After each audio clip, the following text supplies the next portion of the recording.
Hello students, how are you all? Hope so all of you are fine and happy.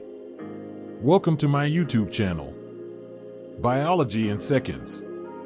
Today we will discuss the remaining part of S and P block elements. Let's start.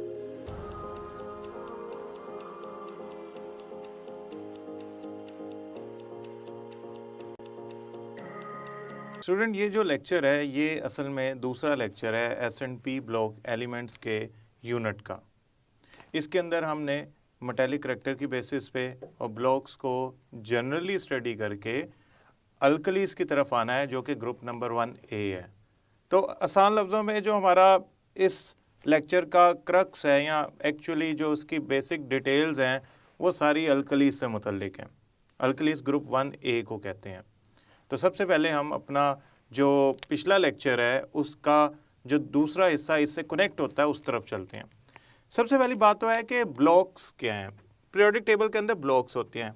ये आपके सामने एक periodic table आ रहा है। इस periodic table के अंदर आपको कुछ ब्लॉक्स बने नज़र आ रहे हैं। ये ब्लॉक्स हैं क्या? इनके आगे लिखा हुआ है SPDF। असल में इन ब्लॉक्स के अंदर मौजूद जो एलिमेंट्स हैं, मसलन एस ब्लॉक के अंदर जो मौजूद एलिमेंट्स हैं वो ग्रुप 1A और ग्रुप 2A के एलिमेंट्स हैं। ये एलिमेंट्स का जो आउटर मोस्ट ऑर्बिटल है जो बॉन्डिंग में इस्तेमाल होता है वो S है। P जो ब्लॉक है, हीलियम को छोड़ दें, हीलियम S ब्लॉक का हिस्सा है। P ब्लॉक जो है उसके कोई भी एलिमेंट उठा लें, मिसाल के तौर पे आप अगर उसका एलिमेंट उठा लेते हैं कार्बन, तो कार्बन की बॉन्डिंग में जो सबसे बाहर वाला ऑर्बिटल बॉन्डिंग में इस्तेमाल हो रहा है वो P है। वैसे भी उसकी इलेक्ट्रॉनिक कन्फिग्रेशन तो हमें यही बताती है कि आउटर मोस्ट शेल में जो आउटर मोस्ट सब शेल है P, उसका ऑर्बिटल PXYZ वो बॉन्डिंग में इस्तेमाल होते हैं। सो जो ब्लॉक्स है ना वो इस बेस पे कैटेगराइज्ड हैं कि आपका जो एलिमेंट है अगर वो किसी एक ख़ास ब्लॉक से लिंक्ड है या उसमें मौजूद है तो उसका वो वैलेंस ऑर्बिटल, सबसे बाहर वाला ऑर्बिटल बॉन्डिंग में इस्तेमाल हो रहा है। वो सबसे बाहर वाला ऑर्बिटल होगा, डेफिनेटली वो बॉन्डिंग में यूज़ होगा क्योंकि बॉन्ड बनाने के लिए हमेशा वैलेंस शेल के ऑर्बिटल्स ही हिस्सा लेते हैं। इनर शेल जो होता है वो बॉन्डिंग में तो वैसे ही हिस्सा नहीं लेता। अब हमारा जो S और P ब्लॉक है, अगर मैं उसको ड्रॉ करना चाहूँ, अगर मैं जनरली पीरियोडिक टेबल ड्रॉ करूँ तो ये मेरा S ब्लॉक है। S ब्लॉक के ऊपर हाइड्रोजन इसका हिस्सा है। अगर मैं इसको हाइड्रोजन लिखता हूँ तो ये S ब्लॉक का हिस्सा है। S ब्लॉक में ग्रुप नंबर 1A ये वाला ग्रुप और ग्रुप 2A ये वाला ग्रुप, ये दोनों S ब्लॉक का हिस्सा है। उसकी वजह क्या है कि इनकी इलेक्ट्रॉनिक कन्फिग्रेशन जो अब हम एक्सप्लेन भी करेंगे आगे जाके, वो साबित करती है कि इनका वैलेंस ऑर्बिटल जो बॉन्डिंग में यूज होता है वो S है। इसके बाद जो दरमियान वाला हिस्सा है, ये वाला जो ब्लॉक है ये है D ब्लॉक। D ये हमारा अभी कंसर्न नहीं है। ये है P block. P block, P block में ग्रुप नंबर 3 से वैसे शुरू होता है, 3A 4A 5A 6A 7A और 8A शामिल है, प्लस 8A ये शामिल है। लेकिन यहाँ जो याद रखिएगा हीलियम, यहाँ जो हीलियम है, हीलियम वो S ब्लॉक का हिस्सा है। उसकी वजह क्या है? उसकी वजह यह है कि अगर मैं हीलियम के इलेक्ट्रॉनिक कन्फिग्रेशन लिखूं, पहले तो बात है वो बॉन्डिंग में हिस्सा नहीं लेता, लेकिन अगर मैं उसके इलेक्ट्रॉनिक कन्फिग्रेशन लिखता हूं तो उसका आउटर मोस्ट सबशेल का जो ऑर्बिटल है जिसमें इलेक्ट्रॉन मौजूद है वो S है। समहाउ हमारे पास 6 ग्रुप्स जो हैं वो शामिल हैं P ब्लॉक के अंदर। ये P ब्लॉक है पूरा। F ब्लॉक D के नीचे होता है। अभी हम चूंकि F और D से कंसर्न नहीं है लिहाजा मैं उसको डिस्कस नहीं करूंगा। वैसे इन्हें ट्रांजिशन एलिमेंट्स कहा जाता है क्योंकि S से जब हम P पे स्विच करते हैं, शिफ्ट होते हैं, तो प्रॉपर्टीज में ट्रांजिशन आ जाता है। मसलन ये बेहतरीन मेटल्स हैं, इस तरफ आएंगे तो एक्सट्रीम राइट साइड पे यानी कि इस कोने पे नॉन मेटल्स एग्जिस्ट करती हैं, तो प्रॉपर्टीज का शिफ्ट आ गया, वो दरमियान में एग्जिस्ट करते हैं, इसलिए हम कहते हैं इधर से ट्रांजिशन हो गई है, चेंज आ गया है, शिफ्ट आ गया, तो हम इनको ट्रांजिशन मेटल्स कहते हैं। वैसे ये वो मेटल्स हैं जो हमारी डेली लाइफ में अक्सर यूज़ होती हैं, जैसे gold, silver, copper, zinc etcetera. अब हमारा कंसर्न जो है वो ये वाले ब्लॉक है, ये वाला और पी ब्लॉक पूरा। ये एस ब्लॉक के अंदर दो ग्रुप्स हैं, वो है group number 1A 2A। P block के अंदर 6 ग्रुप हैं, टोटल 8 ग्रुप हमारे सिनेरियो का हिस्सा है जिसको हमने डिस्कस करना है। स्टूडेंट मैंने आपको पहले भी बताया था और ये एक बड़ा इंपॉर्टेंट एमसीक्यूज है कि टोटल मॉडर्न जो आपकी टर्मिनोलॉजी है उसके मुताबिक तो जो पीरियोडिक टेबल है उसके 18 ग्रुप हैं, लेकिन हम पहले इनको डिवाइड करते थे। 18 में से जो थोड़े से उठे हुए पीरियोडिक टेबल की लॉन्ग फॉर्म में जो थोड़ा सा ऊपर ऊपर वाले पार्ट्स होते थे या ब्लॉक्स होते थे, उनमें मौजूद जो ग्रुप्स होते थे, यानी कि एस और पी ब्लॉक के अंदर जो ग्रुप्स होते थे, हम उसे कहते थे ए ग्रुप्स, या उनको कहते थे नॉर्मल एलिमेंट्स। और ये क्या होते थे? एस और पी ब्लॉक के एलिमेंट्स जो तकरीबन 8 ए ग्रुप होते थे, 2 यहाँ 6 यहाँ, और बाकी थे ट्रांजिशन, यानी कि जो 10 बी ग्रुप्स थे वो ट्रांजिशन एलिमेंट्स के थे, और उनमें से आखिरी 2 पीरियड्स में से लेंथेनाइड और एक्टिनाइड निकल के एफ ब्लॉक बनाती है। अब बात यूँ है कि ये कैसे, मीन्स इनकी जो प्रॉपर्टीज़ हैं वो कैसे डिस्कस की जाएँ। सबसे पहली तो बात आपने ये याद रखनी है कि अगर मैं इस पीरियोडिक टेबल को ड्रॉ करना चाहूँ तो मैं इनको ग्रुप्स, पीरियड्स, इनके मेटालिक करैक्टर, इन बेसिस पे, ब्लॉक्स की बेसिस पे कर सकता हूँ। सबसे पहले तो ये कुछ पिक्चर्स हैं जो आपका आइडिया इंतहाई क्लियर कर देंगी और एमसीक्यूज़ का आंसर जो देना है वो बड़ा आसान बना देंगी आपके पास। आपसे जो हमारा आज का लेक्चर कंसर्न्ड है वो है एस ब्लॉक का ग्रुप नंबर 1A। ये आपका पीरियोडिक टेबल है, ये पहला ग्रुप है जिसका नाम है 1A, ये है अल्कलीज। अभी हम पढ़ते हैं इसकी डिटेल। स्टूडेंट इसके साथ वाला ग्रुप है ग्रुप नंबर 2A, ये अल्कलाइन अर्थ मेटल्स। उसके बाद जो हमारे पास ग्रुप है वो है ग्रुप नंबर, मैं बी में नहीं जा रहा, मैं 13 ग्रुप या 3A में जा रहा हूँ। ये एलिमेंट्स जो हैं ये असल में आपके पास पहले था लिथियम, फिर था बेरिलियम, पीरियड नंबर 2 के पहले लिथियम था, बेरिलियम था, फिर बोरोन आया, बोरोन फैमिली है ये ग्रुप 3 है, बोरोन फैमिली है। तीसरा ग्रुप है कार्बन, कार्बन फैमिली कहलाएगा, पहला एलिमेंट उसका कार्बन है, पहले एलिमेंट के नाम पे उसकी फैमिली होती है। जो उसके बाद है 5th ए ग्रुप, वो कहलाएगा नाइट्रोजन फैमिली।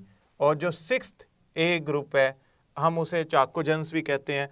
चाकोजेंस का मतलब ये होता है कि कॉपर गिवर्स, कॉपर देने वाले, ओर्स होती हैं वो कॉपर प्रोड्यूस करती हैं, या कॉपर उन ऑक्साइड्स की फॉर्म में या सल्फाइड्स की फॉर्म में पाया जाता है नेचर के अंदर, उसे कॉपर निकलती है, इस वजह से उसका नाम चाल्कोजेंस है। उसके बाद है आपके पास ग्रुप 7A। ग्रुप 7A को हम हेलोजेंस कहते हैं, वो तो आपको ऑलरेडी पता है, फ्लोरीन, क्लोरीन, ब्रोमीन। तो ये सारे ग्रुप्स के भी नेम है, फैमिलीज हैं ये। तो आज हम जो ग्रुप नंबर 1A पढ़ने जा रहे हैं वो भी फैमिली है, उसका नाम है अल्कली, वो हम पढ़ते हैं उसको क्या मतलब है। लेकिन समहाउ मेटालिक करैक्टर की तरफ चलते हैं। ये पिक्चर हैं, पिक्चर में मेटल्स हैं। आप कहेंगे पीरियोडिक टेबल का तो बेसिक हिस्सा ही, मीन्स जो मेन हिस्सा वो तो है ही मेटल्स। यकीनन 90+ जो है एलिमेंट्स वो तो है ही मेटल, 112 में से। मॉडर्न पीरियोडिक टेबल में 118 हैं, अब जो लेटेस्ट है हमारी बुक के मुताबिक 112 है, तो 112 में से 90+ जो है वो तो है ही मेटल्स। दूसरे वाले हिस्से में देखिए जो स्टेयर्स हैं, ये जो आपके इनको कहते हैं हम मेटलॉइड्स, इनकी प्रॉपर्टीज मेटल और नॉन मेटल के दरमियान होती हैं। और फिर उसके बाद एक्सट्रीम राइट पे चले जाएं, वो असल में नॉन मेटल्स हैं। तो ये एक कैटेगरी। अगर आप गौर से देखें तो हुआ क्या है, लेफ्ट से राइट पे गए हैं तो मेटालिक करैक्टर कम हो गया। तो हम अगर सिंपल सी बात करें कि एस से पी की तरफ जाएं, एस से पी की तरफ जाएं, तो मेटालिक करैक्टर जो होता है, अगर हम एस से पी की तरफ जाएं तो मेटालिक करैक्टर जो होगा वो कम हो जाएगा। अच्छा, यहां पे आप लिख लें लिथियम और यहां पे लिख लें फ्लोरीन, और डेफिनेटली लिथियम के बाद यहां पे आएगा beryllium, boron, carbon, nitrogen, oxygen, fluorine. यानी कि आपने पीरियड में, मॉडर्न पीरियोडिक टेबल में किसी भी पीरियड में लेफ्ट से राइट जाएंगे तो मेटालिक करैक्टर कम होगा। उसकी वजूहात हैं, देखें मेटालिक करैक्टर क्यों कम होता है। पहली बात तो ये है कि उसकी आयोनाइजेशन एनर्जी बढ़ जाती है, इलेक्ट्रॉन अफिनिटी बढ़ जाती है, उसका साइज़ छोटा हो जाता है। तो न्यूक्लियस जो है वो उन इलेक्ट्रॉन्स को खींच के अपने करीब कर लेता है। तो जब साइज़ डिक्रीज होगा, फ्री इलेक्ट्रॉन्स अवेलेबल नहीं होंगे, तो कहाँ की कंडक्टिविटी, जब कंडक्टिविटी नहीं होगी तो जो करैक्टर है वो मेटेलिक नहीं रहेगा, वो नॉन मेटेलिक बन जाएगा।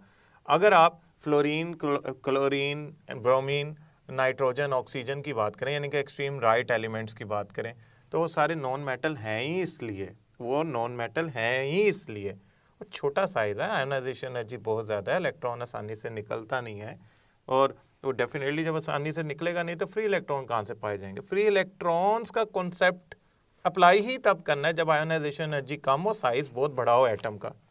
इसका मतलब अगर आप पीरियोडिक टेबल की एक्सट्रीम लेफ्ट पे चले जाएं, यानी कि ग्रुप नंबर 1A पे चले जाएं, एस ब्लॉक में चले जाएं, तो वहाँ सारे बड़े बड़े साइज़ के एटम्स पाए जाते हैं, उनका एटॉमिक साइज़ बहुत बड़ा होता है, उनकी आयोनाइजेशन एनर्जी कम होती है, लिहाजा वो मेटेलिक करैक्टर रखते हैं। So metallic character along the modern periodic table left to right या along the period left to right या एस ब्लॉक से पी ब्लॉक की तरफ जाएं तो वो डिक्रीज करता है। मेटेलिक करैक्टर डिक्रीज करने से और भी शिफ्ट आता है प्रॉपर्टीज़ में, वो हम आगे जाके पढ़ेंगे, जब हम इसकी प्रॉपर्टीज़ पढ़ेंगे तो इसमें मैं वो सारी एक एक करके डिस्कस करता जाऊंगा। सबसे पहले तो हमारा कंसर्न ये है कि हमने अगर एस ब्लॉक पढ़ना है, अगर हमारा आज का टॉपिक है कि हमने एस ब्लॉक में पहला ग्रुप पढ़ना है। एस ब्लॉक में आते कितने ग्रुप हैं? 2 ग्रुप आते हैं, alkaline earth matter group number 2A है, अल्कलीज ग्रुप नंबर 1A है। तो आज हम एस ब्लॉक पढ़ने जा रहे हैं। स्टूडेंट्स, एस ब्लॉक में जो पहला ग्रुप शामिल है उसमें हाइड्रोजन निकाल के बाकी जितने भी एलिमेंट्स हैं उनको अल्कलीज कहते हैं। अल्कलीज कहने की ना 2 वजूहात हैं। पहली वजह तो ये है अल्कली कहने की कि जो ये ना अरबिक वर्ड है एशिज, जिसका मतलब होता है एशिज, अल्कली एशिज, ये उधर से निकला है। ये पत्तों को जलाते थे तो उसमें सोडियम और पोटाशियम की बड़ी अच्छी मिकदार निकलती थी। दूसरा, अल्कलीज हम ऐसी बेसिस को भी कहते हैं जो पानी में हल हो जाती हैं। असल में ये जो एलिमेंट्स हैं जो कि ग्रुप नंबर 1A के हैं, मैं अभी चूंकि एलिमेंट्स बताना नहीं चाह रहा, मैं एक एलिमेंट लेता हूँ, सोडियम। सोडियम एक एलिमेंट जब बेस बनाएगा तो वो वाटर सोलेबल बेस होगी, इस वजह से भी हम अल्कली कहते हैं।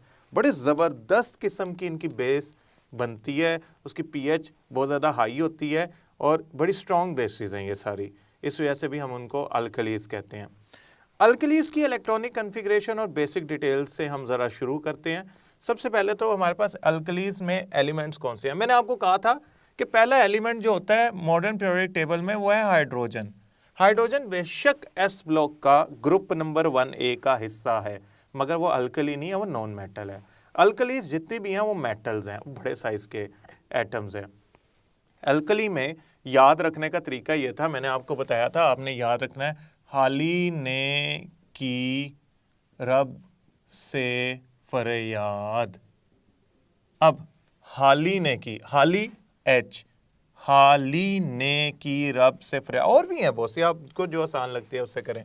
उसमें ये H निकाल दें, ये नॉन मेटल है। हमने लिथियम से शुरू करना है जो हमारा कंसर्न है। लिथियम थर्ड एलिमेंट है मॉडर्न पीरियोडिक टेबल का और एलिमेंट्स अरेंज हुए हैं on the basis of atomic number. Niels Bohr ने इसमें कंट्रीब्यूशन की थी बेसिकली, और ये जो लॉ जिस पे ये मॉडर्न पीरियोडिक टेबल अप्लाई होता है वो मॉडर्न पीरियोडिक टेबल बनता है, वो मोज़ले लॉ है। So lithium is a third element, तो इसका एटॉमिक नंबर क्या होगा? 3। आपको याद होगा मैंने आपको बताया था कि आप ये एलिमेंट्स तो याद करेंगे ही करेंगे, इनका एटॉमिक नंबर भी याद करेंगे। एटॉमिक नंबर याद करने के लिए मैंने आपको एक ट्रिक बताई थी। वो ट्रिक क्या थी? आपने पहले से जब दूसरे पीरियड में शिफ्ट करना है, यानी कि हाइड्रोजन से नीचे आना है, तो 2 ऐड कर देना है। हाइड्रोजन का एटॉमिक नंबर 1 था, 2 ऐड किया 3 हो गया। फिर आपने 8 ऐड करना है, फिर आपने 8 ऐड करना है, फिर आपने 18 ऐड करना है, फिर आपने 18 ऐड करना है, फिर आपने 32 ऐड करना है। सो इवेंचुअली मैं ये ऐड करता जाता हूँ और आपको बताता जाता हूँ। सोडियम 3 में 8 ऐड करें तो क्या बना? 11, एटॉमिक नंबर 11। इसमें फिर 8 ऐड करें, क्या बना? 19।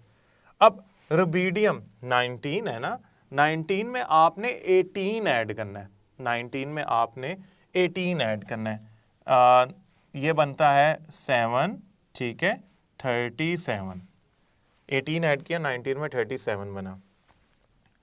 इसमें फिर 18 ऐड करें। जब आप 37 में 18 ऐड करेंगे 55 बनता है, 18 और 37, 55, यस 55, तो 55 इसका एटॉमिक नंबर। देन आप 32 ऐड करेंगे तो आपका 32 7, ठीक है, और 3 इसमें ऐड करेंगे 87। इसको नहीं हमने डिस्कस करना, मैंने आपको एक छोटा सा हिंट दिया था कि ग्रुप में पाया जाने वाला आखिरी एलिमेंट रेडियो एक्टिव होता है अक्सर व बेशतर। तो फ्रांशियम रेडियो एक्टिव है, चंद लम्हे हैं उसकी ज़िंदगी, तो मैं उसको क्या डिस्कस करूँगा, कुछ बनाएगा तो डिस्कस करूँगा तो डिकम्पोज हो जाता है। सो फ्रांशियम के अलावा मैं बाकी एलिमेंट्स को डिस्कस करूँगा। अगर मैं इन सारों की इलेक्ट्रॉनिक कन्फिग्रेशन ऑपोजिट लिखूँ तो लिथियम की जो इलेक्ट्रॉनिक कन्फिग्रेशन बनती है, लिथियम की जो इलेक्ट्रॉनिक कन्फिग्रेशन बनती है वो बनती है 3 है ना, तो इसकी बनती है 1, बल्कि ऐसा करते हैं नोबल गैसेस के हिसाब से लिख लेते हैं। हीलियम 2 इलेक्ट्रॉन्स रखती है, तो हीलियम की होती है 1s2 और इसकी होगी 2s1। अच्छा, सोडियम की करें तो 11 है। सोडियम के से पहले जो आता है वो हीलियम नियोन आता है, नियोन में 10 इलेक्ट्रॉन होते हैं, तो आएगा 3s1। पोटाशियम आर्गोन आता है 18 इलेक्ट्रॉन, आएगा 4s1 एंड सोन। अगर मैं रुबीडियम करूंगा, हीलियम नियोन आर्गोन क्रिप्टॉन आएगा, क्रिप्टॉन में 36 इलेक्ट्रॉन होते हैं, तो ये 5s1 आ गया। आपने एक चीज़ गौर की है कि जब जब मैं इलेक्ट्रॉनिक कन्फिग्रेशन लिख रहा हूँ तो नोबल गैस से एक ज़्यादा इलेक्ट्रॉन पाया जाता है और वो हमेशा s ऑर्बिटल में आता है, तो इनका वैलेंस ऑर्बिटल जो है वो s है, जो बॉन्डिंग में हिस्सा लेता है। हाँ, इलेक्ट्रॉन लूज कर देते हैं, हिस्सा तो वही ले रहा है ना, वही लूज कर रहे हैं, तो इनके वैलेंस ऑर्बिटल जो है s है। अगर आप गौर करें तो ये नोबल गैसेस को छोड़ दें, यानी कि नोबल गैसेस की इलेक्ट्रॉनिक सारों के एंड पे क्या आ रहा है, s। ये क्या है, 2 3 4 5, ये है शेल नंबर। मसलन मैं कहता हूँ रुबीडियम का शेल नंबर क्या है, पीरियड नंबर क्या, आप कहेंगे जितने शेल हैं क्या है 5, तो इसका जो शेल नंबर होगा वो होगा 5। अब चूंकि मैंने जर्नल लिखना है तो मैं NS लिख देता हूँ और क्या आ रहा है 1, तो इनकी जो जर्नल इलेक्ट्रॉनिक कन्फिग्रेशन आ रही है वो आ रही है NS1। NS1 इलेक्ट्रॉनिक कन्फिग्रेशन जो है ये शो करती है कि इनका सबसे वैलेंस शेल जो है उसके वैलेंस ऑर्बिटल में एक इलेक्ट्रॉन है, यानी कि ना इनका जो बॉन्डिंग में हिस्सा लेता है वो वैलेंस इलेक्ट्रॉन जो है वो एक ही है, वो लूज करना पसंद करते हैं। ये अपनी 1 इलेक्ट्रॉनिक कन्फिग्रेशन की वजह से 1 जो आउटर मोस्ट शेल में एक इलेक्ट्रॉनिक कन्फिग्रेशन में एक इलेक्ट्रॉन आता है उसकी वजह से ये उसको लूज करना पसंद करते हैं, लिहाजा इनकी ऑक्सीडेशन स्टेट जो होती है ना वो +1 होती है। ये बड़ा इंपॉर्टेंट MCQ है कि the oxidation state of alkali metal is, अगर हम इसको सोचें अल्कली मेटल की ऑक्सीडेशन स्टेट क्या होती है तो आप फौरन कहेंगे +1 होती है, +2 नहीं हो सकती, नहीं, +3 नहीं, 4 नहीं, -1 नहीं, सिर्फ 1 होती है, +1। ये ना मोस्ट रिएक्टिव मेटल्स हैं। एक अजीब सी बात है, मैं वैसे आपसे शेयर करता हूँ, group 1A most reactive metals हैं। आप इनको हवा में रखें, इन्होंने रिएक्शन कर जाना है। लिथियम को हवा में रखे ऑक्सीजन से तो करेगा ही करेगा, नाइट्रोजन से भी कर जाएगा। ग्रुप 1B, बी ए नहीं बी, ग्रुप 1B, वो ग्रुप 1B में कौन कौन से आते हैं, ग्रुप 1B में आता है कॉपर, सिल्वर, गोल्ड, ठीक है, कॉपर, सिल्वर, गोल्ड, ये 3 क्वाइन एज मेटल्स हैं, ये लीस्ट रिएक्टिव हैं। तो ये एक अजीब सा इत्तेफाक है कि ग्रुप 1A की जो मेटल्स हैं वो मोस्ट रिएक्टिव हैं और ग्रुप 1B की जो मेटल्स हैं यानी कि कॉपर, सिल्वर, गोल्ड, ये भी इंपॉर्टेंट MCQ है कि वो कौन सी हैं ग्रुप 1B की मेटल, कॉपर, सिल्वर, गोल्ड, और वो क्वाइन एज क्यों कहलाते हैं, उनके सिक्के बनते थे, दे वर स्टेबल मेटल्स। आप गोल्ड पे एसिड गिराएं उसको ऐसा कुछ नहीं होगा, उसको एक्वारिजिया चाहिए होता है डिसॉल्व करने के लिए। सो समहाउ अगर हम नीचे जाएं तो एटॉमिक नंबर बढ़ रहा है तो इवेंचुअली जो साइज होगा वो भी इंक्रीज करेगा। सो जो आपके पहले ग्रुप की अल्कली मेटल्स हैं, पहली बात है वो सारी मेटल्स हैं, सॉलिड हैं। हाँ, मेल्टिंग बॉइलिंग पॉइंट कम है लेकिन है सॉलिड सारी, इनमें कोई लिक्विड नहीं है। इनका जो एटॉमिक साइज होता है वो डाउनवर्ड इंक्रीज करता जाता है, इट कंटिन्यूसली इंक्रीज डाउनवर्ड। तो मैं इसको बना नहीं सकता, लिहाजा मैं इसको डॉटेड लाइन से शो कर देता हूँ। इनका एटॉमिक साइज कंटिन्यूसली इंक्रीज क्यों कर रहा है, उसकी मैं आपको ना वैसे बेसिकली रीजंस हैं, उसमें जो मैं समझता हूं कि आपको ज़रूर पता होनी चाहिए वो ये है कि इनका साइज इसलिए इंक्रीज कर रहा है कि इनमें दो काम ज़रूर हो रहे हैं। एक, शेल बढ़ रहे हैं, दो, शील्डिंग इफेक्ट बढ़ रहा है। Shielding effect number of shell बढ़ जाने से ज़्यादा हो जाता है, जितने ज़्यादा शेल होंगे उतना न्यूक्लियस कवर हो जाएगा और शील्डिंग इफेक्ट बढ़ जाएगा। सो इवेंचुअली उनके आउटर मोस्ट इलेक्ट्रॉन पे जो पकड़ है वो कम हो जाएगी, लिहाजा आप यूँ कह सकते हैं कि वो फैल जाएगा एटम, उसका साइज बढ़ जाएगा। Let's go for electronegativity, they are least electronegative elements. आपसे कोई पूछे लीस्ट इलेक्ट्रोनेगेटिव एलिमेंट कौन सा है, आप फौरन भाग के जाएंगे फ्रांशियम के पास, क्योंकि अगर सीजियम तक इलेक्ट्रोनेगेटिविटी कम हो रही है तो फ्रांशियम की और कम नहीं है, वो रेडियो एक्टिव है, स्टेबल नहीं है सीजियम की। Caesium is one of the least electronegative element. आपसे अगर कोई पूछे कि मोस्ट इलेक्ट्रोनेगेटिव कौन सा है, तो जैसा हम लास्ट लेक्चर में पढ़ा वो फ्लोरीन है, लीस्ट जो है वो सीजियम है। इलेक्ट्रोनेगेटिविटी डिक्रीज, याद रखिएगा सीजियम का अगर फ्लोरीन से रिएक्शन कराया जाए तो सबसे ज़्यादा आयनिक करैक्टर रखने वाला आयनिक कंपाउंड बनता है, जिसको हम पहले भी डिस्कस कर चुके हैं। तो इनकी इलेक्ट्रोनेगेटिविटी डाउनवर्ड डिक्रीज करती है, कम होती है, ये डिक्रीज कर रही है। मसलन सीजियम की है 0.7, ये याद रखनी है आपने। हाँ, मेल्टिंग बॉइलिंग पॉइंट आप सिर्फ सोडियम और लिथियम के याद रखें, लेकिन बाकी इलेक्ट्रोनेगेटिविटीज इन सारों की आपने याद रखनी है। It decreases downward, the reason is the pull of nucleus towards electron, वो अपने इलेक्ट्रॉन नहीं संभाले जा रहे, दूसरों के करने साइज बड़ा हो रहा है उसका। मेल्टिंग पॉइंट और बॉइलिंग पॉइंट ये ग्रेजुअली आप देखें, इसका मेल्टिंग पॉइंट क्या है, लिथियम का 187, सोडियम का क्या है 97.5, बॉइलिंग पॉइंट्स क्या है, ये ग्रेजुअली क्या कर रहे हैं, डाउनवर्ड जाते जाएं तो डिक्रीज कर रहे हैं। मेल्टिंग और बॉइलिंग पॉइंट ग्रेजुअली डिक्रीज क्यों कर रहे हैं? असल में मेल्टिंग और बॉइलिंग पॉइंट जो है ना वो टेक्निकली मीन्स अगर मैं आपसे कहूँ, ये इनके दरमियान अट्रैक्शन को तोड़ने के लिए जो टेम्परेचर चाहिए होता है वो उसको इंडिकेट करता है। मिसाल के तौर पे अगर आपने लिथियम के दरमियान जो बाइंडिंग है, फोर्स ऑफ अट्रैक्शन है, मेटालिक बॉन्ड है, उसको ब्रेक डाउन करना है तो it require more force as compare to the sodium और पोटाशियम। क्यों? उसे ज़्यादा टेम्परेचर चाहिए, ज़्यादा टेम्परेचर होगा ज़्यादा एनर्जी एब्जॉर्ब होगी, ज़्यादा एनर्जी एब्जॉर्ब होगी तो इसका मतलब उसमें जो फोर्सेज ऑफ अट्रैक्शन है वो स्ट्रॉन्ग है। आखिर ऐसी कौन सी साइंस है कि लिथियम से नीचे जाएँ तो फोर्सेज ऑफ अट्रैक्शन कमज़ोर हो जाती हैं, मेटालिक बॉन्ड कमज़ोर हो जाता है, बाइंडिंग फोर्स मेटल के एटम्स को जोड़े रखने की कमज़ोर हो जाती है। वो फोर्स जो इस बात की वजह है वो उसमें उनका साइज़ है, वो रीज़न बन रहा है जो फोर्स को कम कर रहा है। असल में दो बातें होती हैं, हम उसको आगे भी डिस्कस करेंगे, अभी मैं सिर्फ आपको कॉन्सेप्ट के लिए बता रहा हूँ। The melting and boiling point continuously decrease downward, the melting and boiling point continuously decrease downward in alkali metal. इसमें ऐसा कोई अबनॉर्मेलिटी नहीं है, ये कंटिन्यूसली डिक्रीज करता है। वहाँ वो ग्रुप नंबर 2A यानी कि अल्कलाइन अर्थ मेटल में अबनॉर्मेलिटी है, इसमें कोई अबनॉर्मेलिटी नहीं है, कंटिन्यूसली डाउनवर्ड डिक्रीज कर रहा है। उसकी वजह क्या है? उसकी वजह इनके साइज़ का इंक्रीज करना है। असल में ना इनकी चार्ज डेंसिटी होती है, चार्ज टू साइज़ एक रेशियो होती है। चार्ज टू साइज़ रेशियो में ना जो साइज़ है वो एबनॉर्मली बड़ा होना शुरू हो जाता है, जिसकी वजह से डाउनवर्ड जो होती है melting and boiling point decrease करता है। सो इन केस अगर इसका ग्राफ देखा जाए तो कंटिन्यूसली डाउनवर्ड ट्रेंड देगा, यानी कि melting and boiling point continuously decrease कर रहे हैं ना। आप ये कह सकते हैं कि कोई एबनॉर्मल, बस they are continuously decreasing because the atomic size या size of cation of metals is increasing abruptly, या बहुत ज़्यादा हो जाता है, जिसकी वजह से चार्ज डेंसिटी कम हो जाती है और वो डिक्रीज कर जाता है। अच्छा, ये अब MCQ आ गया, हमारा फेवरेट MCQ, कि वो कौन सी मेटल्स हैं जो वाटर पे फ्लोट करती हैं। Which metals float on water?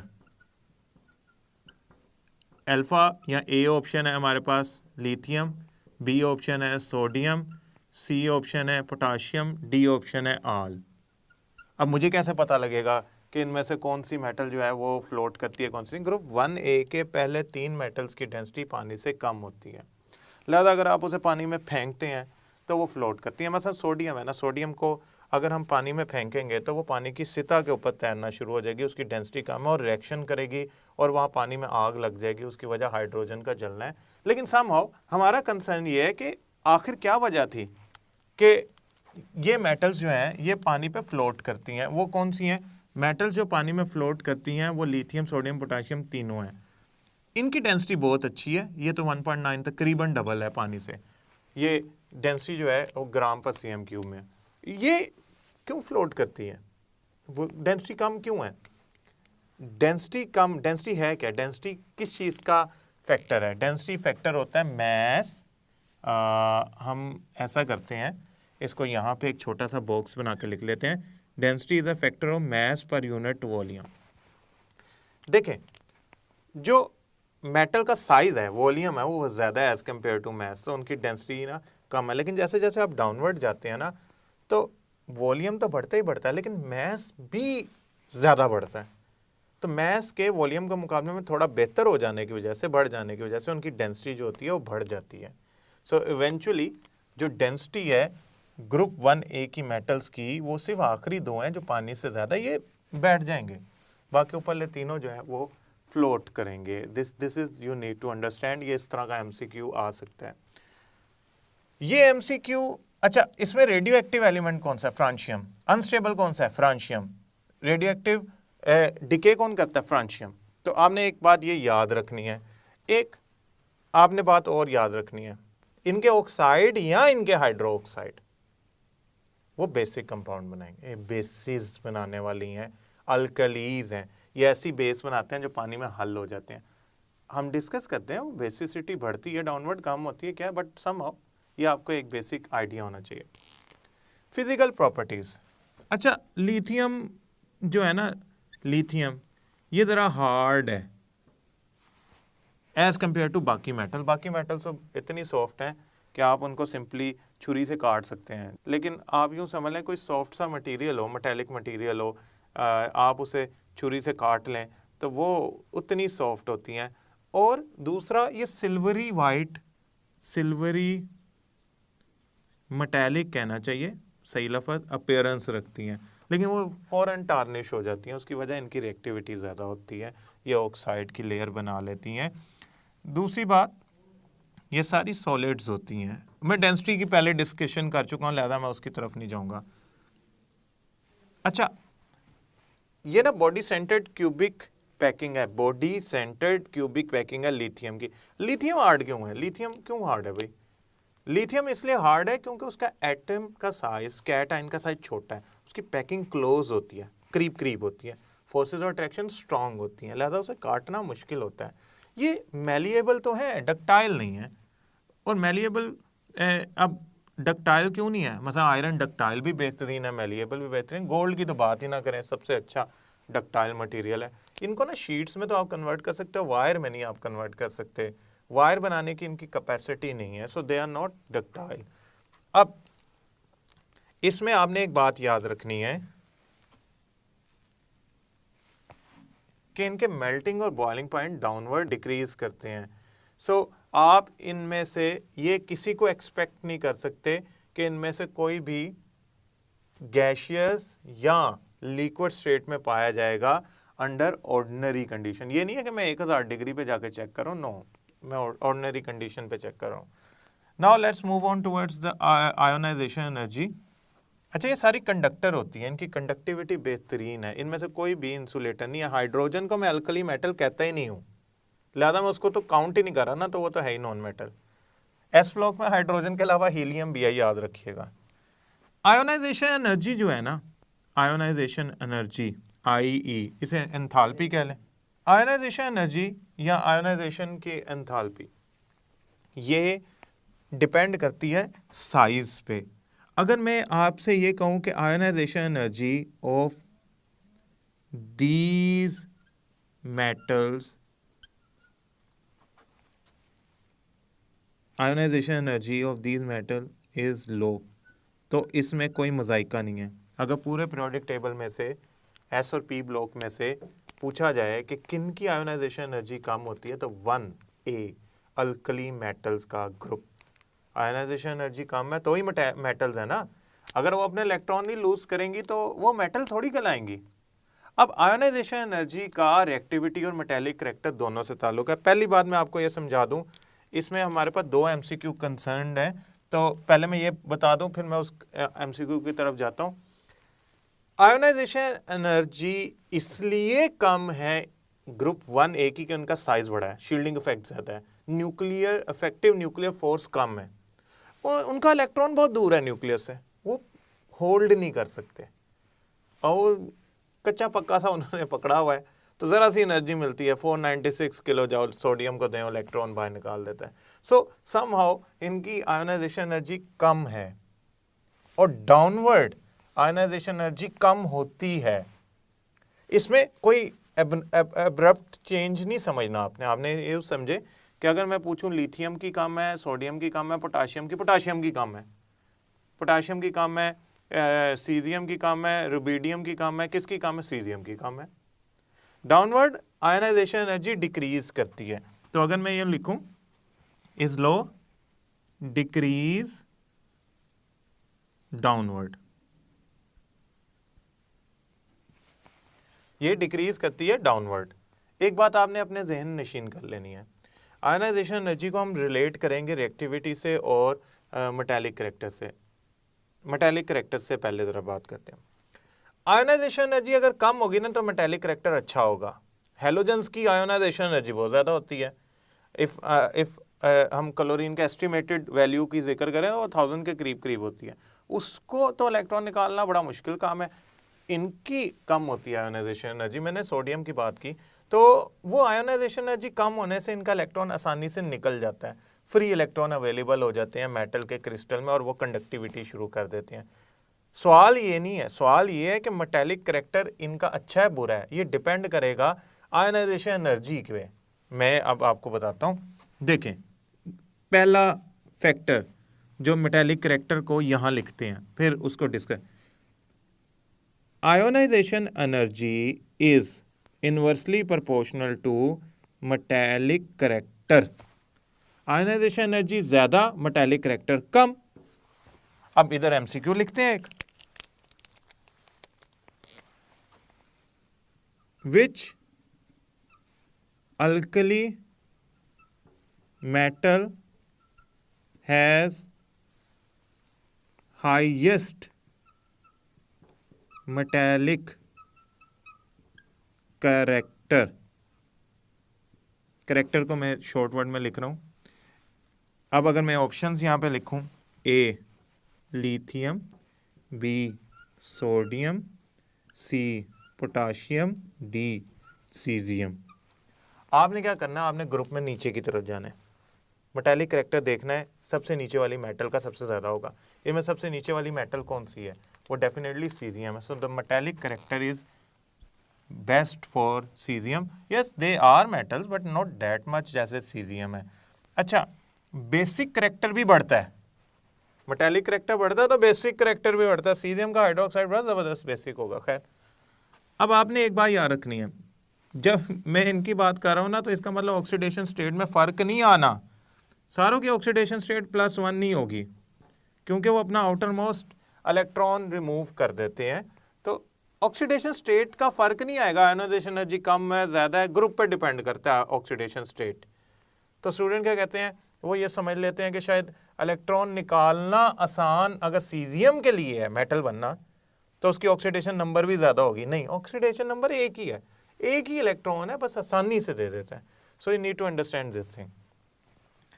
अच्छा जी, रिएक्टिविटी की बात करते हैं। रिएक्टिव कौन होगा? लिथियम को अगर मैं वाटर से रिएक्ट कराऊँ ना तो कोई इतना विगरस रिएक्शन नहीं होता, इतना एक्सप्लोजिव रिएक्शन। सोडियम डालूं पानी की सरफेस पे आग लग जाती है। पोटाशियम बेहतरीन, सीजियम एक्सप्लोजिव रिएक्शन करता है, यानी कि -100 डिग्री पे पोटाशियम, सीजियम और रुबिडियम पानी से रिएक्शन करने की सलाहियत रखते हैं। इतनी ज़्यादा रिएक्टिविटी पोटाशियम, सीजियम, रुबिडियम की। असल में बात यूँ है कि रिएक्टिविटी जो होती है ना वो भी आयोनाइजेशन एनर्जी से कोरिलेट की जा सकती है। आयोनाइजेशन एनर्जी और रिएक्टिविटी जो है ना वो लिंक्ड अप है। कैसे, ज़रा देखते हैं।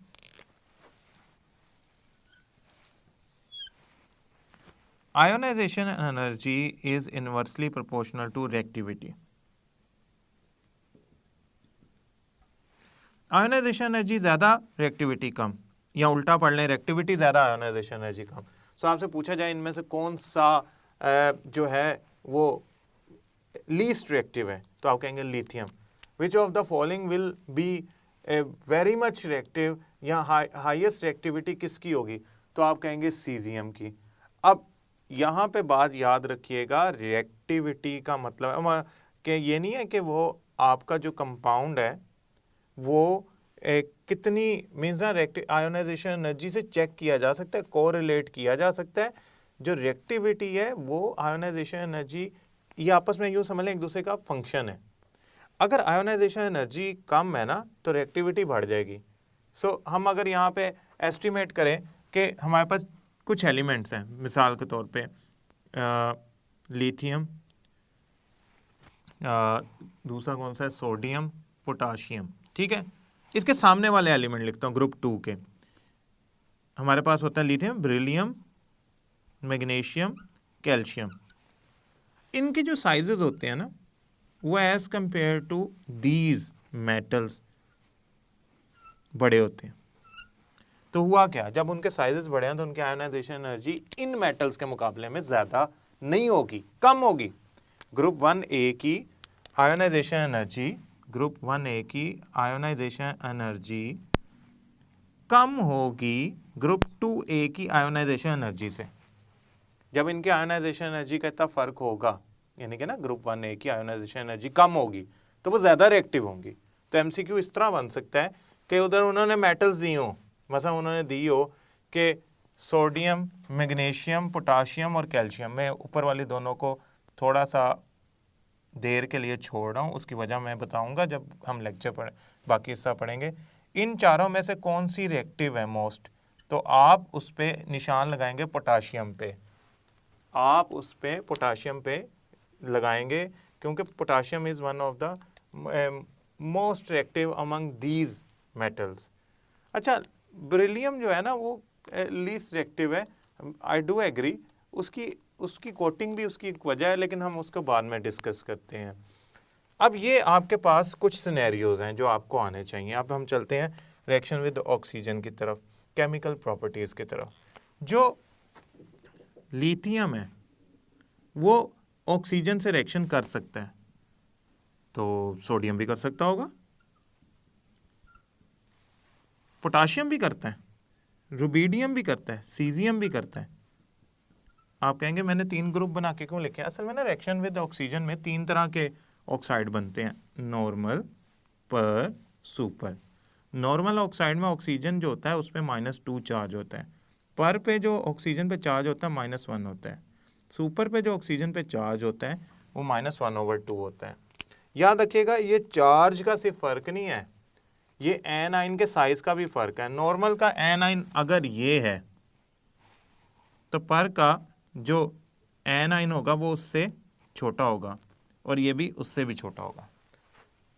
तो हमने एक बात ये ज़रा जहन में रखनी है कि इनके साइज़ का फ़र्क आ जाता है, इनके साइज़ का फ़र्क आ जाए, जितना ज़्यादा नेगेटिव चार्ज होगा उतना ज़्यादा उसका फ़र्क होगा। समहाउ अभी हम इसको अगर ना डिस्कस करें, नॉर्मल ऑक्साइड जो होते हैं ना इनका कलर नहीं होता, ये वाइट होते हैं, यानी कि कलरलेस होते हैं। आपको दिखेगा वाइट है, यानी कि इनका कलर नहीं है, वाइट को कलर नहीं माना जाता।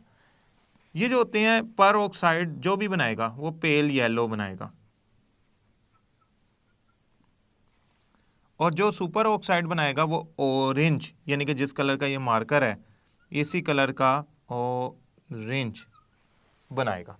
तो नॉर्मल ऑक्साइड का कलर क्या होता है? कलरलेस। अब वो किसके हैं? किसी भी, lithium normal oxide colourless, caesium normal oxide colourless, sodium normal oxide colour. Aldous preferentially ये नॉर्मल ऑक्साइड नहीं बनाना पसंद है, अगर होता तो वो कलरलेस होता। अब हम ज़रा इनके ऑक्साइड की बात करते हैं।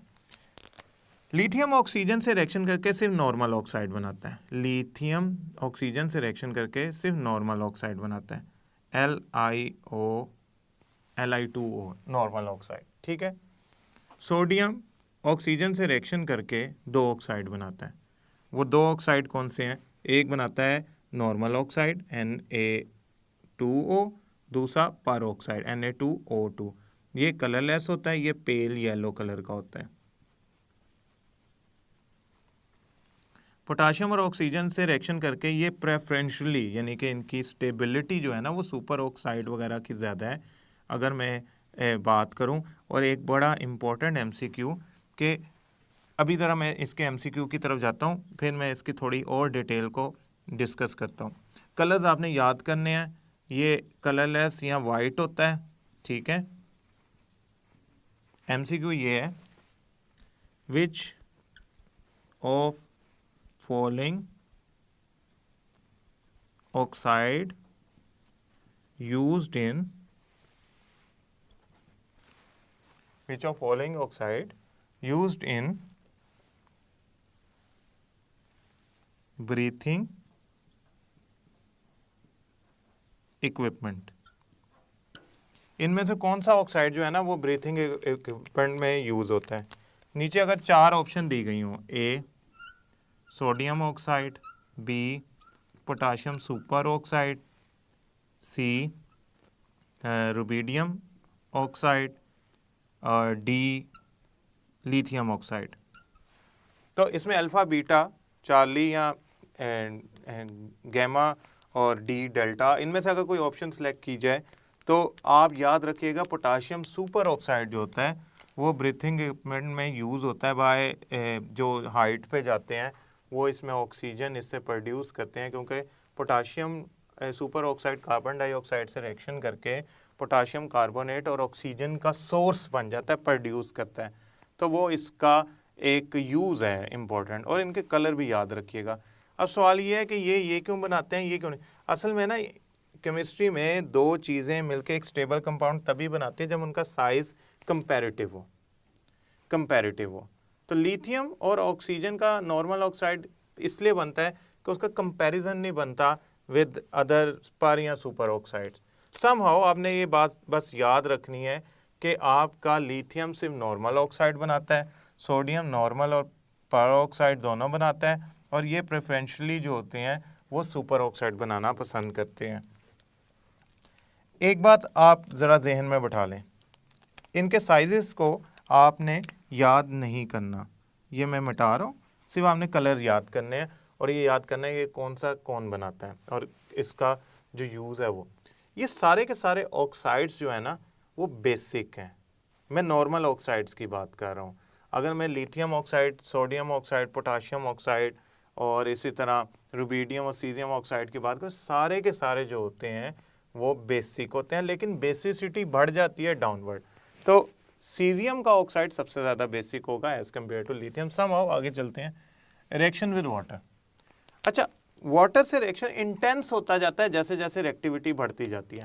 सो अगर मैं डाउनवर्ड जाता हूँ ग्रुप 1A में, डाउनवर्ड मूव करता हूँ ग्रुप 1A में, तो रिएक्टिविटी बढ़ जाती है, जिसकी वजह से जो रिएक्शन है वो इंटेंस हो जाता है, वो बहुत ज़्यादा आप यूँ समझ लें विगरस हो जाता है, बहुत तेज़ हो जाता है। सो डाउनवर्ड जाने से रिएक्शन इंटेंस हो जाएगा, तेज़ हो जाएगा, विगरस हो जाएगा, या उसकी जो रेट ऑफ रिएक्शन है वो बढ़ जाएगा। क्यों? रिएक्टिविटी बढ़ जाती है, रिएक्टिविटी इंक्रीजेस।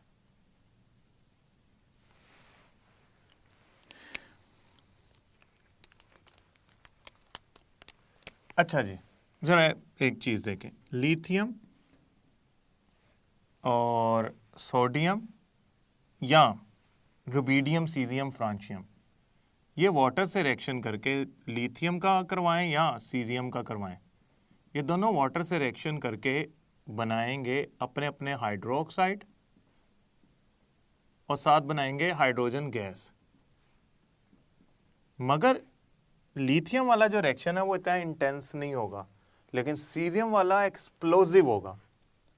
इतना अच्छा, अब ये इतना ज़बरदस्त रिएक्शन होता है सीजियम का, रुबिडियम का, पोटाशियम का, इतनी तेज़ रिएक्टिविटी होती है वाटर के साथ कि -100 डिग्री पे भी वो पानी के साथ रिएक्शन करना शुरू कर देते हैं। यानी कि इतने ज़बरदस्त रिएक्टिव हैं कि वाटर के साथ एट -100 डिग्री भी ये रिएक्शन शुरू कर देते हैं। सो एक MCQ होता है, बन सकता है, आ सकता है कि विच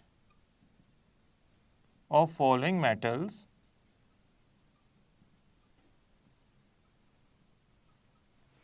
react with water at -100 degree. A option lithium, B option magnesium, C option caesium, D option, आप यहाँ पे D ऑप्शन में कैल्शियम कर लें। अच्छा, अब आपने याद रखना है, मैंने 3 मेटल्स बताई हैं आपको। मैंने आपको कहा है सीजियम, पोटाशियम, रुबीडियम। तो सीजियम, पोटाशियम, रुबीडियम में से जो भी ऑप्शन होगी वो आप उसे सिलेक्ट करेंगे कि वाटर के साथ बहुत ज़्यादा रिएक्टिव है। अब इनसे जो बनने वाले कंपाउंड हैं हाइड्रो ऑक्साइड्स, उनको थोड़ा सा मैनेज करते हैं कि उनकी बेसिसिटी और उनके ऑक्साइड की बेसिसिटी क्या है। देखें, lithium hydroxide, sodium hydroxide, potassium hydroxide, आपके पास है lithium, sodium, potassium, rubidium, caesium hydroxide. Basicity ना डाउनवर्ड बेसिसिटी इंक्रीज करती है, बेसिसिटी इंक्रीजेस। इसका मतलब क्या है? ये बेहतरीन बेस इनमें से कौन सी है? Caesium hydroxide, then rubidium hydroxide, then potassium hydroxide, then sodium hydroxide. असल में ना लिथियम का करैक्टर जो है ना वो ग्रुप 1 की बजाय ग्रुप 2 के एलिमेंट से मिलता है। इसकी जो सोलेबिलिटी हाइड्रोक्साइड की वो भी उस तरह नहीं होती जिस तरह इन हाइड्रोक्साइड्स की होती है। सो अपेरेंटली इसकी जो बेसिसिटी होगी वो बहुत कम होगी as compare to other hydroxide like sodium, potassium, rubidium and caesium. Somehow basicity downward increase करती है। बेस का करैक्टर, मसलन मैं सीजियम हाइड्रोक्साइड को पानी में डालूं और एक जगह पे caesium hydroxide would be a better base as compare to sodium hydroxide. Solubility तो इन सारों की, अच्छा ये सारी की सारी सोलेबल हैं। आपने ये नहीं कहना कि सीजियम कम है तो सोडियम है, नो दे आर। ये क्यों बेसिस होते हैं? ये असल में पानी में जाके प्रोड्यूस करते हैं OH-1 हाइड्रोक्साइड आयन। इनके जो ऑक्साइड हैं सीजियम, रुबीडियम, पोटाशियम, सोडियम, मतलब सोडियम का ऑक्साइड है, ये वाटर में जाके प्रोड्यूस करता है Na आइंस और O-2 आयन। ये O-2 आयन वाटर को रिड्यूस करके कन्वर्ट कर देते हैं हाइड्रोक्साइड आयन में। तो हाइड्रोक्साइड आयन की कंसंट्रेशन बढ़ जाती है जब आप कोई अल्कली मेटल का ऑक्साइड पानी में हल कर देते हैं। लिहाजा होता क्या होता यूँ है कि उनकी रिएक्टिविटी जो है वो काफ़ी ज़्यादा हो जाती है। अच्छा, अब ये तो ऐसी बातें हैं ना जो आपको बड़ी सादी सी लग रही हैं। एयर जो होती है ना, एयर वो मिक्सचर है दो चीज़ों का। एयर जो होती है वो दो चीज़ों का मिक्सचर है। प्लस का मतलब है it is a mixture, many things उसमें ऐड हुई हैं। उसमें नाइट्रोजन भी है, ऑक्सीजन भी है। ऑक्सीजन के मुकाबले में नाइट्रोजन तकरीबन 4 गुना होती है, 78 और ये 21%। इन सारों को अगर मैं एयर से रिएक्ट करवाऊँ ना, इन सारों को, तो ये सारे एयर से रिएक्ट कर जाते हैं। लिथियम एयर में नाइट्रोजन से भी रिएक्ट कर जाता है। ये सिर्फ ऑक्सीजन से रिएक्ट करते हैं, लिथियम एयर में मौजूद नाइट्रोजन से भी रिएक्ट कर जाता है। यानी कि आपका लिथियम नाइट्रोजन से भी रिएक्शन कर जाता है और बनाता है लिथियम नाइट्राइड। अब आपको ये MCQ आ सकता है कि आपके नाइट्राइड बनाने वाले कंपाउंड कौन से हैं? ग्रुप 2 भी बनाता है और लिथियम भी बनाता है। ग्रुप 2 भी बनाता है और लिथियम भी बनाता है। यही वजह है कि मैंने कहा था कि ग्रुप 2 और जो लिथियम है उनकी प्रॉपर्टीज मिलती जुलती हैं। अब क्वेश्चन ये है कि ये लिथियम क्यों बनाता है? नाइट्रोजन का साइज छोटा होता है, लिथियम का साइज भी छोटा होता है। नाइट्रोजन का साइज छोटा है तो कंपैरेटिव साइज के कैट और एनाइन मिलकर स्टेबल कंपाउंड बनाते हैं। इनके जो कैटाइंस होते हैं वो बड़े होते हैं, नाइट्रोजन का साइज छोटा होता है तो कंपैरिजन नहीं बनता। अच्छा, लिथियम एयर में ऑक्सीजन से भी रिएक्शन कर लेगा और नाइट्रोजन से भी। बाकी सारी मेटल्स सिर्फ ऑक्सीजन से रिएक्शन करती हैं। All other react with oxygen only। अब हमने ये बात ज़हन नशीन कर लेनी है। अब स्टूडेंट्स हम कुछ बाकी जो प्रॉपर्टीज़ रह गई हैं उनको एक एक करके डिस्कस करते हैं, देन हम वाइंड अप करते हैं। जो हमारे टॉपिक्स हैं उसको। देखिए अल्कलीज को बात कर रहे हो तो अल्कली का जब मैं लफ्ज़ बोलता हूँ ना, तो इसका मतलब मैं ऐसी बेस बोल रहा हूँ जो वो बनाई जाएगी। अल्कली एलिमेंट्स जो होते हैं वो अल्कली बेस बनाएंगे, ये वाले एलिमेंट्स अल्कली बनाएंगे जो पानी में हल हो जाएगी। इसका मतलब इनके जो हाइड्रोक्साइड हैं वो वाटर सॉल्युबल हैं, इनके कार्बोनेट्स वाटर सॉल्युबल। मैं लिथियम को थोड़ी देर के लिए अगर भूल जाऊँ, लिथियम की सॉल्युबिलिटी इन बाकियों की निस्बत कम होती है, या वो एज सच उस तरह सॉल्युबल नहीं होता, बाकी ज़रा सॉल्युबल होते हैं प्रॉपरली और बेहतरीन बेस बनाते हैं, तो इनकी सॉल्युबिलिटी जो होती है ना वो ज़्यादा होती है। इनकी सॉल्युबिलिटी क्यों ज़्यादा है? असल में इनकी hydration energy as compare to the कह लें आप बाकी सब्सटेंसेस कम होती है। Solubility depends is actually inversely proportional to lattice energy. जितना कंपाउंड स्ट्रॉन्ग होगा वाटर उसको तोड़ने के लिए उतना ज़्यादा जोर लगाएगा, हो सकता है वो ना टूटे। मिसाल के तौर पे मैं यहाँ पे 3 कंपाउंड लिखता हूँ, सोडियम ऑक्साइड, ठीक है, इसमें मैग्नीशियम ऑक्साइड, एल्यूमिनियम ऑक्साइड। अगर मैं एस और पी ब्लॉक की बात करूँ ना, तो सॉल्युबिलिटी एक्चुअली इस तरफ डिक्रीज करती है ऑक्साइड्स की, कंपाउंड्स की। उसकी वजह क्या है? ये चार्जेस इसमें है +1 -2, इसमें है +2 -2, इसमें है +3 -2। आप कहेंगे जिनमें चार्जेस, फोर्सेस और अट्रैक्शन ज़्यादा है वो डेफिनेटली उनका लैटिस क्लोजली जुड़ा होगा, स्ट्रांगली जुड़ा होगा, और आप उसको आसानी से तोड़ नहीं सकते। मसलन एल्यूमिनियम ऑक्साइड वाटर में डिज़ोल्व नहीं होता, वैसे तो मैग्नीशियम ऑक्साइड भी है, लेकिन सोडियम ऑक्साइड आसानी से जो है ना वो डिज़ोल्व हो जाता है। उसकी वजह सोडियम ऑक्साइड की जो हाइड्रेशन एनर्जी है वो ज़्यादा है लैटिस एनर्जी से, यानी उसका लैटिस एज़ कम्पेयर टू कमज़ोर है। पानी आता है उससे अट्रैक्शन डेवलप करता है, जब पानी आके उससे अट्रैक्शन डेवलप करेगा तो ज़्यादा एनर्जी निकल जाती है जो चाहिए होती है उसका लैटिस तोड़ने के लिए, और वो डिज़ोल्व हो जाता है। अगर लैटिस एनर्जी बहुत ज़्यादा है तो सॉल्युबिलिटी बहुत कम है, अगर बहुत ही ज़्यादा है तो सॉल्युबिलिटी ख़त्म। तो एल्यूमिनियम ऑक्साइड इसलिए नहीं हल होता सोडियम ऑक्साइड के मुकाबले में कि इसकी लैटिस एनर्जी बहुत ज़्यादा है। एक और फैक्टर, हाइड्रेशन एनर्जी और लैटिस एनर्जी जो है ना, इनका बड़ा ज़बरदस्त कंपेयर। अगर ये मिलती जुलती हैं, यानी कि इक्वलेंट हैं, ठीक है, मिलती जुलती हैं, बराबर हैं एक दूसरे के साथ, या हाइड्रेशन एनर्जी ज़्यादा है लैटिस एनर्जी से, तो सोलेबल होगा वो कंपाउंड। ये केस है फॉर दीज हाइड्रोक्साइड्स, ये पानी में हल हो जाते हैं। लेकिन अगर मैं मैग्नीशियम हाइड्रोक्साइड, बेरिलियम हाइड्रोक्साइड की बात करूं तो उन पे ये केस अप्लाई नहीं होता, क्योंकि उनकी हाइड्रेशन एनर्जी इतनी नहीं है कि उनका लैटिस तोड़ सकें और वो डिज़ोल्व हो सकें।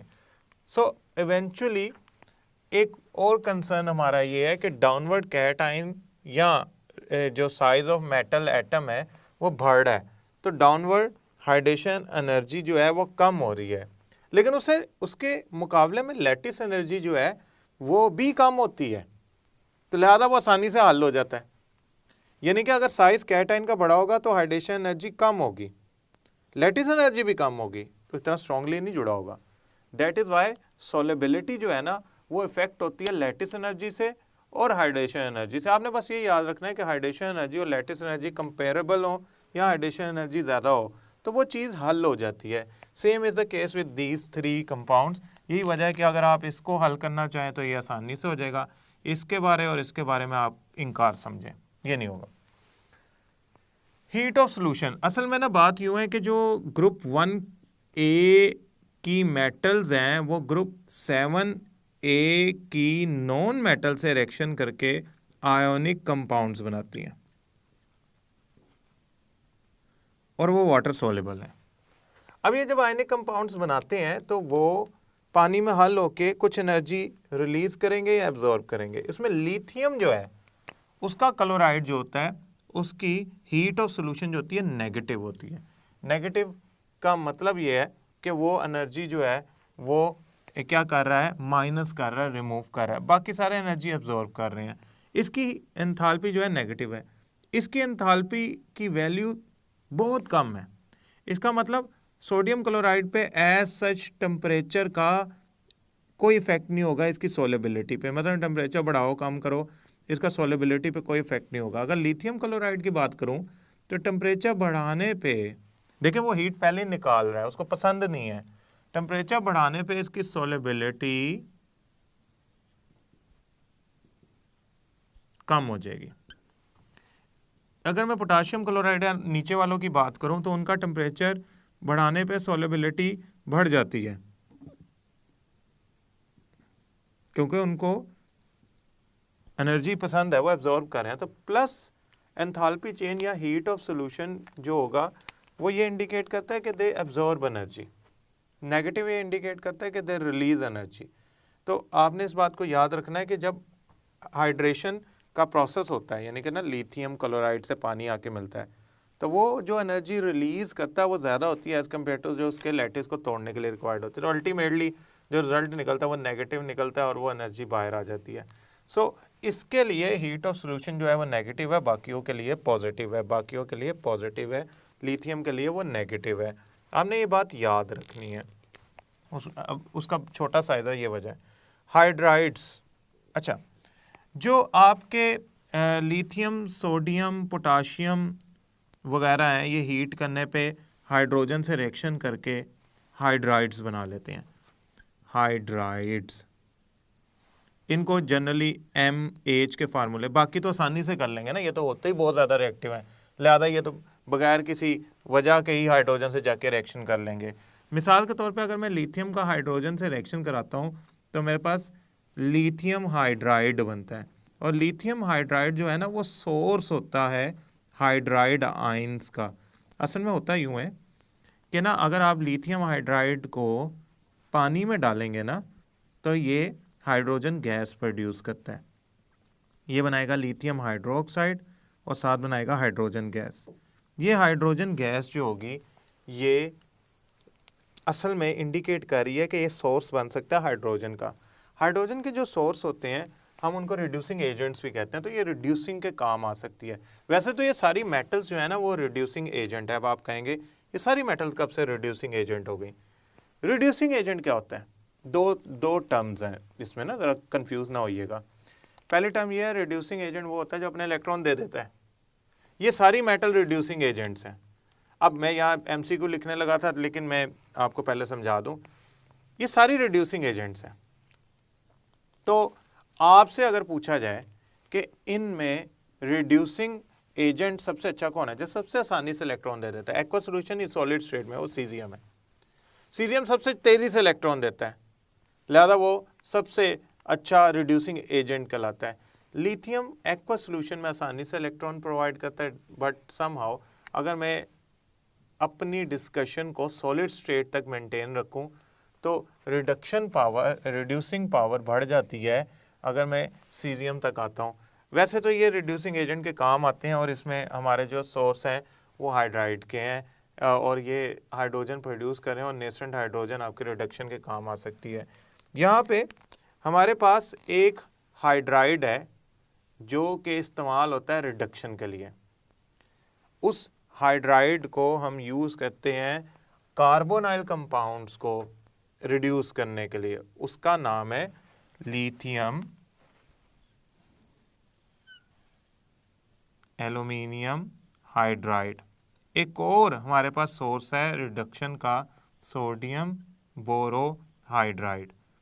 ये कीटोन और एल्डिहाइड्स के लिए इस्तेमाल होता है, ये कार्बोक्सिलिक एसिड के लिए लिथियम एल्यूमिनियम हाइड्राइड इस्तेमाल होता है। इनकी रिडक्शन पावर का फ़र्क है, बट समहाउ ये रिड्यूसिंग एजेंट के हाइड्राइड्स का सोर्स है, हाइड्राइड आयंस का रिड्यूसिंग पावर रखते हैं, ये भी इस्तेमाल हो सकते हैं। वैसे हमारी ऑर्गेनिक केमिस्ट्री में ये वाले जो आपके पास कंपाउंड्स हैं ये रिड्यूसिंग एजेंट के तौर पे इस्तेमाल हुए हैं। आपने एक बात याद रखनी है, रिड्यूसिंग एजेंट बनाने के लिए इनके हाइड्राइड्स को वाटर में डिसॉल्व करना है तो वो हाइड्रोजन प्रोड्यूस करेंगे। अब हमारा जो है इशू है वो ये है कि अगर हम हाइड्रोजन गैस इससे प्रोड्यूस कर रहे हैं तो हाइड्रोजन गैस तो हमारी, जब कोई ऑक्साइड इनका पानी में डालते थे या कोई मेटल हम पानी में डालते थे, मतलब मैं ऐसा करता हूँ सोडियम मेटल वाटर में डालता हूँ, सोडियम मेटल वाटर में डालता हूँ, तो ये इससे रिएक्ट करके सोडियम हाइड्रोक्साइड और हाइड्रोजन गैस बनाती है। लेकिन ये रिएक्शन इतना इंटेंस होता है कि इसमें हाइड्रोजन जो होती है ना वो फायर कैप्चर कर लेती है, इतना एक्सोथर्मिक होता है कि उस हीट से हाइड्रोजन जो होती है वो फायर कैच कर लेती है, तो वो पानी के ऊपर हमें लगता है आग लगी है, एक्चुअली वो आग नहीं लगी होती, वो हाइड्रोजन जल रही होती है। कार्बोनेट्स ये सारे बनाते हैं। लिथियम कार्बोनेट इनसॉल्युबल होता है, उसकी सॉल्युबिलिटी ना होने के बराबर होती है। बाकी सारे कार्बोनेट्स जो होते हैं ना इनके स्टेबल और सॉलिड होते हैं, सोलेबल होते हैं। तो लिथियम को छोड़ के बाकी सारों के जो कार्बोनेट्स हैं, जितनी भी मेटल्स हैं, उनके जो कार्बोनेट है उसका वैसे फार्मूला होगा M2CO3। मसलन अगर आप Na2CO3 है, ये सारे हीट को बर्दाश्त भी कर लेते हैं, स्टेबल हैं, गर्म करने पे डिकम्पोज नहीं, जैसा लिथियम वाला कार्बोनेट हो जाता है। पानी में हल भी बेहतरीन होते हैं और इनका जो सोल्यूशन होता है वो बेसिक होता है। आपने ये याद रखना है, इनके जो कार्बोनेट्स का सोल्यूशन होता है वो बेसिक होता है। इनके कार्बोनेट्स को वाटर में अगर डिज़ोल्व किया जाए ना तो वीक एसिड स्ट्रॉन्ग बेस बनाते हैं, डेट्स वाई उनका जो सोल्यूशन होता है वो बेसिक होता है। आपने एक बात याद रखनी है, लिथियम को क्या मसाइल है, आखिर ये क्यों अपना जो कार्बोनेट बनाता है वो उस तरह सॉल्युबल भी नहीं होता और उतना स्टेबल भी नहीं होता। असल में ना ये ब्रिज एलिमेंट है। ब्रिज एलिमेंट वो होता है जिसकी प्रॉपर्टी अगले ग्रुप के निचले एलिमेंट से मिलती हो, मतलब इसकी मैग्नीशियम से मिलती है। हम वो डिस्कस करेंगे नेक्स्ट लेक्चर में। बट ये जो किसी भी ग्रुप का पहला एलिमेंट होता है ना, इसकी प्रॉपर्टीज पेक्यूलियर होती हैं, ओड होती हैं, एबनॉर्मल होती हैं। उनको इस तरह एक्सप्लेन करना पॉसिबल नहीं होता जिस तरह ऑर्डिनरी एलिमेंट्स को हम एक्सप्लेन करते हैं। लिहाजा होता यूँ है कि उसकी प्रॉपर्टीज़ को हम कुछ प्रॉपर्टीज़ में एबनॉर्मेलिटी आ जाती है, वो हम आगे पढ़ने जा रहे हैं कुछ प्रॉपर्टीज़ के बारे में। समहाउ इस पर फ्लेम टेस्ट अप्लाई होता है। अब ये सीधी सी बात है, आपको ज़ुबानी याद करना पड़ेगा फ्लेम टेस्ट के कौन कौन सा कलर होता है, क्रिम्सन रेड, सोडियम का गोल्डन येलो। वैसे आपने सोडियम के बारे में ये भी पढ़ा है कि अगर हम हाई रेजोल्यूशन वाली स्पेक्ट्रोस्कोप से इसका गोल्डन येलो कलर जो निकल रहा है उसमें देखें तो 2 spectral line, light yellow, dark yellow, 2 निकलती हैं। समहाउ ये इनके फ्लेम टेस्ट हैं। फ्लेम टेस्ट के ज़रिए आप इनको आइडेंटिफाई कर सकते हैं। ये कलर्स आप आसानी से समझ भी सकते हैं कि इनमें से कौन सा कलर आ रहा है। मसलन आपने एक मेटल है उसका फ्लेम टेस्ट किया और वो बड़ी ब्रिलियंट येलो सी येलोइश फ्लेम बना तो वो सोडियम होगी, और अगर उसका फ्लेम वायलेट कलर का बना, प्योर वायलेट, रेडिश वायलेट नहीं, प्योर वायलेट, तो definitely it will be a caesium. वैसे आपसे कोई पूछे ना कि इनमें MCQs, तो वो यूजुअली कलर आएगा। इसमें जो MCQ है वो यूजुअली कलर आएगा। ये आपने बात याद रखनी है, ये एक इंतहाई इंपॉर्टेंट पॉइंट है कि कलर याद रखना है। वैसे ये फ्लेम टेस्ट इसलिए करते हैं कि इनकी आयोनाइजेशन एनर्जी कम होती है। इनकी आयोनाइजेशन एनर्जी कम होती है, लिहाजा फ्लेम से हीट लेके इनके इलेक्ट्रॉन एक्साइट हो जाते हैं और डी एक्साइट होने पे वो जो एनर्जी रिलीज़ करते हैं वो ख़ास कलर में नज़र आती है हमें। समहाउ MCQ शायद ये तो ना है कि ये कलर फ्लेम टेस्ट क्यों करते हैं कि इनकी आयोनाइजेशन एनर्जी कम होती है, बट समहाउ अच्छा इनका कलर क्यों डिफरेंट होता है, उसकी वजह जो इनका एक्साइटेशन का गैप है वो डिफरेंट होता है। मतलब सोडियम में जो एक्साइट हो रहा है इलेक्ट्रॉन, जो सीजियम हो रहा है वो डिफरेंट लेवल्स पे हो रहा है, जिसकी वजह से इनका जो कलर है वो डिफरेंट होता है। ये अल्कलीज जो होती है ना, ये अर्थ क्रस्ट, इनमें सोडियम और पोटाशियम है ना वो तकरीबन 2.4% एलुमिनो सिलिकेट्स की फॉर्म में ये मौजूद होते हैं। अर्थ क्रस्ट में ना इनके कंपाउंड 2.4% होते हैं। अर्थ क्रस्ट क्या होता है, जो अर्थ होती है ना, अर्थ यूजुअली हम उसको 3 हिस्सों में अंडे की तरह डिवाइड करते हैं। सबसे ऊपर जो अंडे का छिलका होता है ना वो सबसे बारीक तय होती है, वो क्रस्ट कहलाती है। ये क्रस्ट जो होती है ये तकरीबन 35 किलोमीटर आई होप इतने में होती है। ये बारीक छिलका होता है, इसके नीचे मांटल होता है, ये मांटल है, और इसके दरमियान में कोर होती है।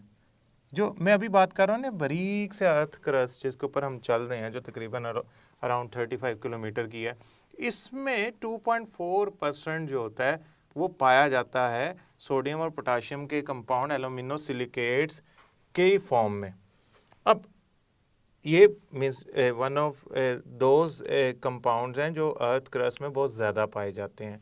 इसके अलावा सोडियम और पोटाशियम प्लांट्स में भी पाए जाते हैं, क्योंकि उनका नाम ही एशिस से निकला है। MCQ आता है कि which of the following compounds are named after ashes, तो वो डेफिनेटली अल्कली मेटल्स हैं।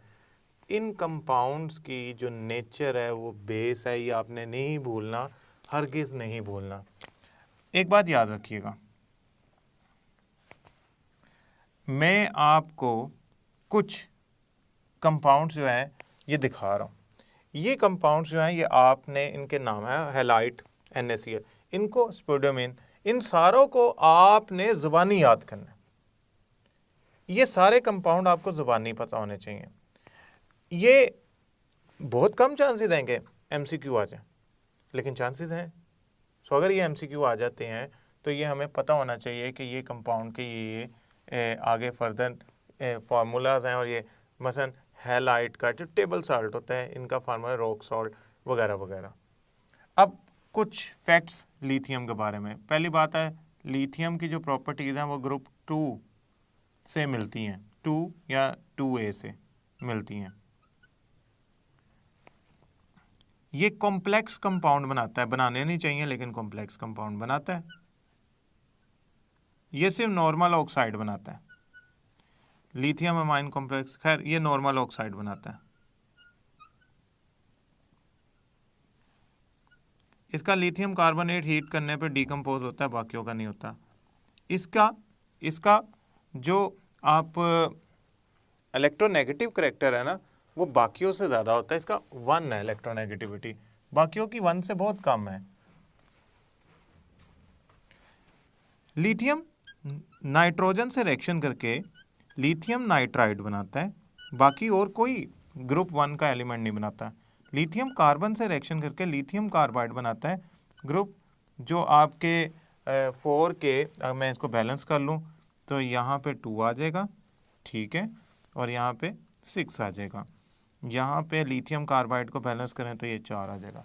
बाकी कोई भी जो एलिमेंट है, मसलन सीजियम है, ये रिएक्शंस नहीं करता। हाँ, ज़्यादा रिएक्टिव है, मगर बात वहीं आ जाती है कि साइज़ का कंपैरिजन, कार्बन और नाइट्रोजन के मुकाबले में लिथियम का साइज़ कंपैरेटिव है, लिहाजा वो उसके साथ मिलके जो होता है वो स्टेबल कंपाउंड बना लेता है, बाकी नहीं बना पाते। ये आपने बात याद रखनी है कि लिथियम का बिहेवियर पेक्युलर है। अब पेक्युलर क्यों है, ओड क्यों है, एबनॉर्मल क्यों है? ये इसलिए एबनॉर्मल है क्योंकि लिथियम की चार्ज टू साइज रेशो, यानी कि चार्ज डेंसिटी, वो ज़्यादा है, साइज छोटा है चार्ज के मुकाबले में। दूसरा, इसकी इलेक्ट्रोनेगेटिविटी ज़्यादा है। सिर्फ इसके साथ ये मसाइल नहीं है, हर ग्रुप के पहले एलिमेंट की जो प्रॉपर्टीज़ होती है ना, वो ज़्यादातर अगले ग्रुप के सेकंड एलिमेंट के साथ मिलती हैं, ब्रिज होती हैं। तो आपने ये याद रखना है कि लिथियम ये वगैरह जो होते हैं, जो ग्रुप के पहले एलिमेंट है, ये ज़्यादातर जो कॉन्सेप्ट है ना अप्लाई होता है ऐसी जगहों पे जहाँ पे आप पहले 4 ग्रुप्स की बात करें, 1A 2A 3A 4A की बात करें, वहीं पे इनकी प्रॉपर्टीज़ के पहले जो एलिमेंट है उनकी प्रॉपर्टीज़ अगले एलिमेंट के अगले ग्रुप से मिलना शुरू हो जाती हैं, बजाय उसके। मैं आपको अगर इसकी मिसाल दूं तो सॉल्युबिलिटीज़ हैं और ये बिहेवियर है, ये सारे उससे मिलते हैं। हार्डनेस इसकी बाकी ग्रुप के मुकाबले में ज़्यादा है। उसकी वजह बॉडी सेंटर्ड क्लोज पैकिंग है, आपने याद रखना है, ये बॉडी सेंटर्ड BCC पैकिंग है इनकी, लेकिन ये छोटे साइज़ की वजह से क्लोजली पैक होता है।